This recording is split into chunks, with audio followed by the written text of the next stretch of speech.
The Lakers are the best team in the West, at least in the regular season. The Pelicans are not a playoff team. Zion is 19, and LeBron James will wind up going down as the second greatest player next to Michael Jordan who ever lived in a great season for LeBron. And Zion just gave him 35 points, and it took a superhuman effort by LeBron to beat him. 19 years old.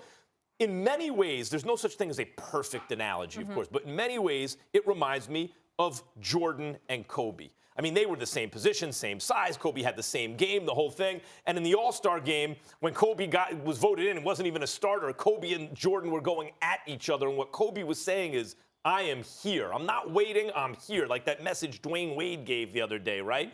Assert yourself now.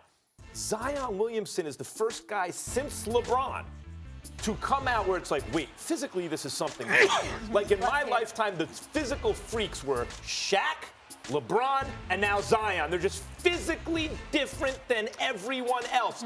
And for Zion to come in as the LeBron inheritor in that way, the way Kobe did with Jordan, and go at him like this as a 19-year-old. The expectations for Zion couldn't be higher, and he's exceeding them. I will not only agree with you, I will take that point a little bit further. Do you know what the age difference was between Michael and Kobe? It was 16 years. Do you know what the age difference is between LeBron and Zion? It's the same 16 years. And I took it sort of in the reverse way, because everyone, Stephen A., you and I, actually, well, you'll remember this as well. I'm used to working with no one who's as old as I am, is you'll remember how many people were going to be the next Michael. And then Kobe actually was. And Michael acknowledged it. Michael treated him like, yes, you're the next me. I think that this is LeBron making that statement with Zion. There's been a lot of guys who are going to be the next LeBron. We all remember when all these guys, Ben Simmons was going to be the next, half the league was going to be the next LeBron.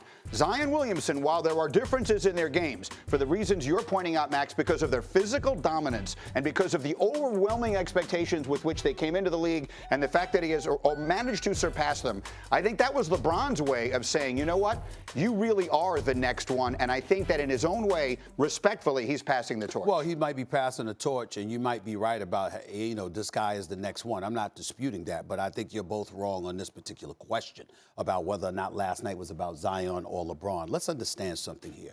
There was an individual that came into the league and took it by storm in 1984 by the name of Charles Barkley. Why was that relevant? He wasn't Michael Jordan, whatever, but he was the round amount of rebound. Guess what? When he came down the lane, people moved out of the way because he's a big boy. That's why. We saw a very, very powerful Dwight Howard get moved by Zion, okay? Because you can't teach 280. At the end of the day, even though LeBron is passing the torch, let's understand why. He's passing the torch because this kid is box office. You know he's box office. And so it's not just about your skill set, but it's how you carry yourself and how you represent the game of basketball. And everything about this kid's demeanor points to that.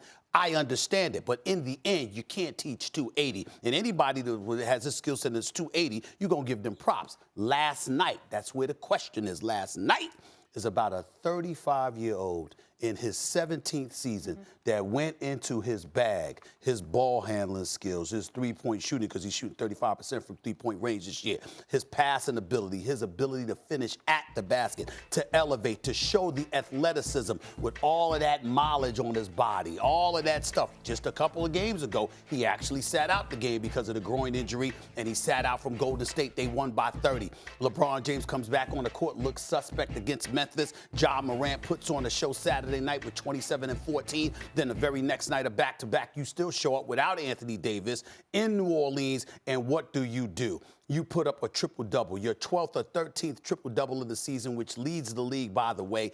This is what you're doing. Tied with Luka. Tied with Luka, right. And so you've got against Luka, against Zion, and against Trae Young, LeBron James is averaging the triple-double. That's not the big deal to me. The big deal to me is that in his 17th year at age 35, you're supposed to be fading. And what you did last night was say to the young fella, you're a special dude. The future's yours, but now it's still mine. The present is mine, right. But Zion at 19 made LeBron go into his full arsenal, his full bag of tricks. So? Do you think Zion's exceeding expectations? Yes, no doubt. Because the whole thing, I don't. LeBron was built for Exactly the what I NBA. said. Yeah. LeBron was Magic and Michael had a baby. It's LeBron James. He's built to dominate. Zion, we were wondering, does he have enough wiggle in his game to get through traffic in the NBA? Can he shoot it well enough? Is he a willing enough passer, etc.? He's all those things. And by the way, he doesn't even really shoot it yet. And he made LeBron James, in a year where people are saying he should be in the MVP conversation, play one of his best games of the year. And yes, you're right, Greeny. Afterward, LeBron, even the message he sends to the media about, hey, I'm going to talk, it's really what he's saying, and I hate to bring it up, but it's been on my mind, what Jordan's speech at the service for Kobe was about, the tears that were coming down his face. It said, everything about it said, Jordan saying, yes, this was the guy.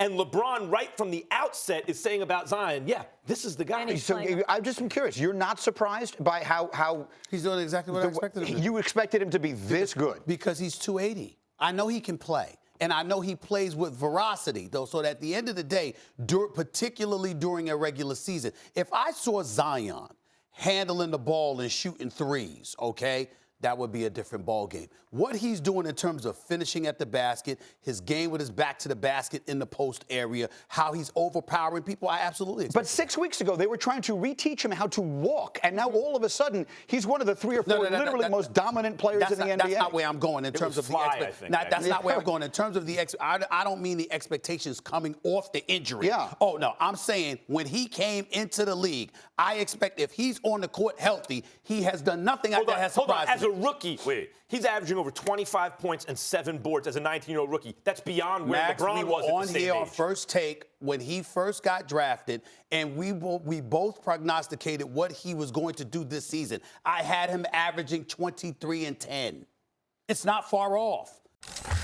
Thanks for watching ESPN on YouTube. For more sports highlights and analysis, be sure to download the ESPN app. And for live streaming sports and premium content, subscribe to ESPN+.